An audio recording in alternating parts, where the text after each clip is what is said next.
I wonder who's answered to my hashtag. Oh, no one. Wednesday Book Vlog. Konnichiwa, and welcome back to another edition to Wednesday Book Vlog. Now, we have some pretty good book series today that I'm pretty sure you guys will enjoy. I just want to let you know that I appreciate all the feedback you guys have given me on the Bayonetta videos and the Wednesday Book Vlogs. It's really appreciated. We're still close to 350, but we're kind of hovering between the 340s and 350s. So if you guys could be awesome and epic and retweet and share and whatever you can do to get us to 350 and push us over so we can have that shout out competition, that would be great and I would really appreciate it. Okay, into the Wednesday Book Vlog. The first one I have today that I'm going to talk about is about a 7-book long series, and I do believe it's finished, so that's awesome. You can just buy the whole set if you wanted. It's called The Alchemist, the first book, and the series is called The Secrets of the Immortal Flamel by Michael Scott.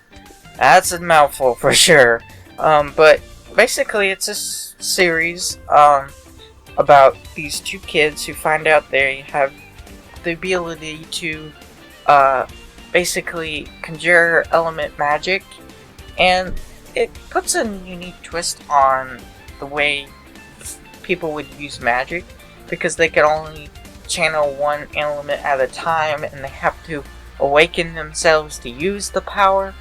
And it's about this old man who from since 1330 till this date now, he's been protecting this book which extends life. It's kind of like a sorcerer's stone kind of thing, and he basically is trying to protect this book that has the secret to immortal life, and these evil people want to use that book for their own means to extend their lives and to basically use it for the end of the world and to bring about the end of time, and to raise up these what they call elder element gods, and they want to basically use this for no good at all.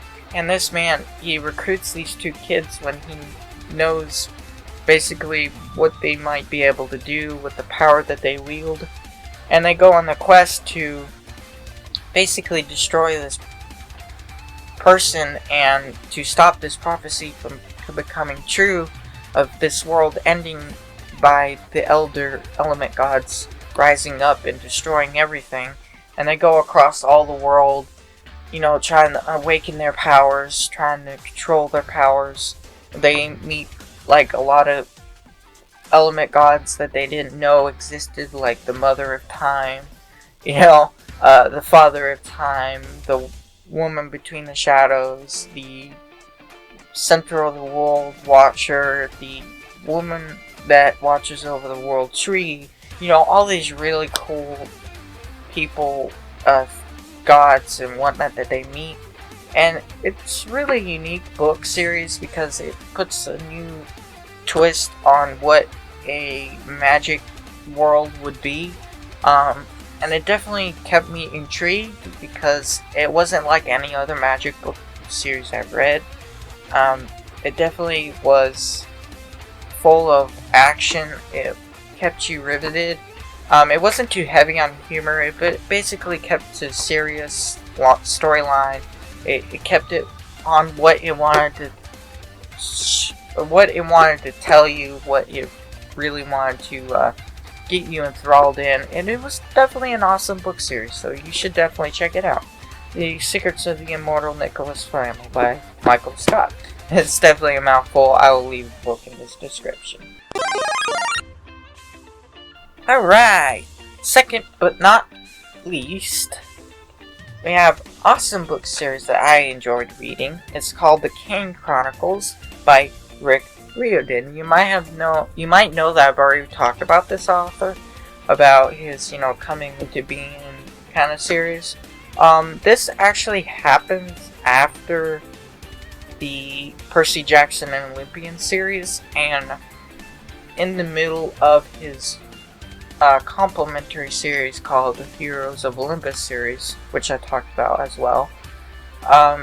And it's an awesome series. It's only 3 books long though, because the author had other series he wanted to focus on, and he felt like this series would be just good as a trilogy. It definitely didn't disappoint on the ending, but I felt like there was a lot of answers unexplained. There was a lot of questions unanswered.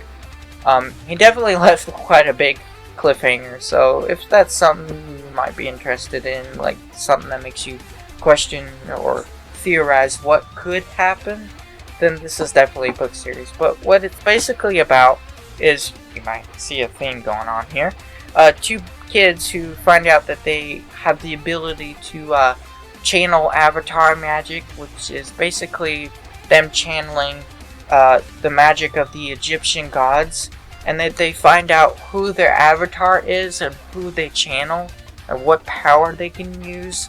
And then they find out that they are part of this prophecy about the end of the world coming into being, and about how the evil snake Apopus wants to swallow the sun, which is basically Ra, and plunge the world into darkness and chaos.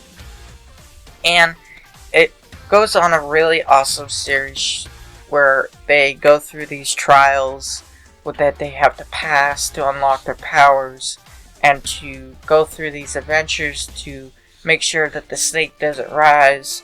I mean, it definitely puts a whole new twist on the way you use magic. Like, they have to channel the avatar magic and then project it or what they wanted to do, and then they draw runes and such. I wouldn't say runes, I say hieroglyphs because it's Egyptian, duh. But anyway, basically, it's awesome book series. It does have some light humor in it. Like, you know, like if you've read Riordan's book series, you know how he likes to put a little humor into his characters, make them feel more alive. But this series, I think, he wasn't too heavy on it, but it definitely was subtle humor. It made you laugh in some parts. It made you very intense into the book on other parts. I definitely lost a couple of nights sleep reading these book series, but it's just a short book series. It's about an average of 300 pages long. 3 books. I mean, it's an awesome book series if you want to ever sit down and read a short one. But yeah, you should definitely check it out. It's the Kane Chronicles, and my favorite book series is The Serpent Shadow, because hey, it's the end of the book series. And last but not least, we have one of the few manga books series that I actually own. I've read a few, but I don't own them. I've said this before because it seems like a waste for my back pocket, because I'm a fast reader, so manga that's at like $15, $10, $20 for one book, it's a little pricey for me, you know, to just sit down for 1 hour and just be finished with the book. You know, usually when I'm paying for $20 for a book, it's gonna take me like a few days to read, a week at most, a month if I'm really busy. And I don't usually collect manga that much, but this series, you know, I found a deal on it, you know, 3 books for one price, so I was like, well, what the heck, I might as well, right? Because, I mean, I do enjoy manga a lot. I think there's some really awesome ones out there, like the Rave Master series. That was the first manga series I ever read, and I do think that is better than an anime. I mean, all hate comments aside, if you really think about it, the manga is better. But anyway, the manga series I'm going to be talking about, which I have right here, is called Dance in the Vampire Bund. Now, you might be saying, it's a little risque for YouTube, don't you think? Well, I'll try to keep it to the minimum.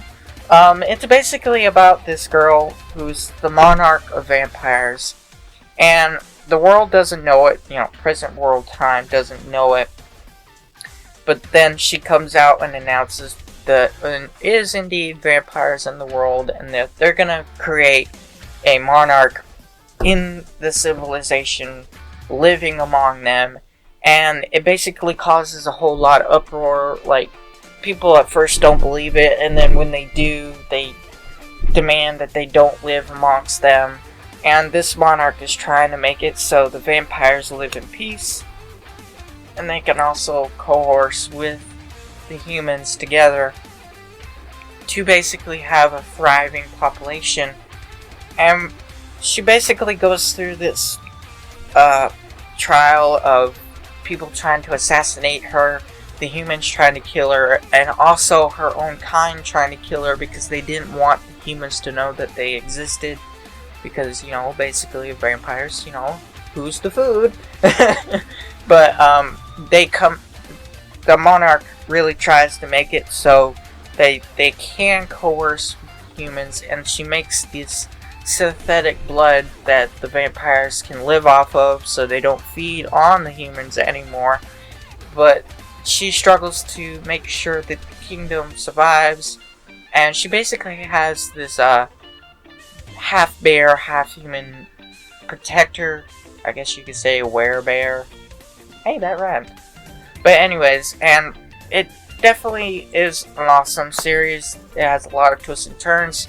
I mean, the art in this thing is really awesome. Like, I've read a lot of manga, which I didn't enjoy because it was just like words and then the face and expression. It was like, where are you? When are you? Who are you? But this manga basically details everything like really awesome, and they didn't make it into an anime. But I would definitely say this would be anime worthy if they got the production right. I mean, it's got a lot of detail, a lot of expression, a lot of storyline. They try their best to weave the plot because, you know, it's not a book, so they can't really go into rants of storyline. They try to weave in the storyline points at different times, then they chop it up, spread it out through the book series, and you basically get an idea of what it's a storyline before the events is happening, and you basically piece together what everything is, I think, fairly easily. So if anyone has like slow reading, you would definitely pick up the story pretty well. But I thought this was an awesome book series. I enjoyed it enough to buy 2 more omnibuses, which is basically 3 books in one. I actually lost the 3rd one. I'm gonna have to rebuy it. But there's like 7 or 8 omnibuses, so it's a pretty long manga series. They're coming out. I believe they actually did come out in March with the new revamp to the series, where it's basically a continuation, so that's definitely a plus. I mean, this manga's still ongoing, and I really enjoyed it. I don't recommend for anyone under 18 plus, let me just say. If you've read this manga series, you know what I'm talking about. But, yeah, definitely check it out. The Dance in the Vampire Bund by, I'm gonna pronounce this really terribly, Nozomu Tamaki. Hashtag not racist. Well, that concludes Wednesday book vlog for today. I just want to give you guys a big thank you if you've made it this far. I appreciate all the love that you give the videos. I appreciate all the feedback, letting me know what you enjoy, what you don't enjoy. I appreciate all the feedback on the Bayonetta videos. I know it's been a long haul, but we are almost done with it. I hope you enjoy all the videos. Leave a like if you enjoyed. Comment below what you thought about the books and what you thought. Make sure you try to, participate in the riddle. Tweet at me or leave a comment below what you think the answer is at hashtag senpai777riddle. I will have, in the description what you can use. I will have the link to my Twitter profile. You can also comment below. The riddle will be under there. And you can also find the names of the books and the book series and authors in the description. You just have to scroll down to it. And again, thank you for watching. Leave a like if you enjoyed, and I'll see you in the next one. Bye-bye!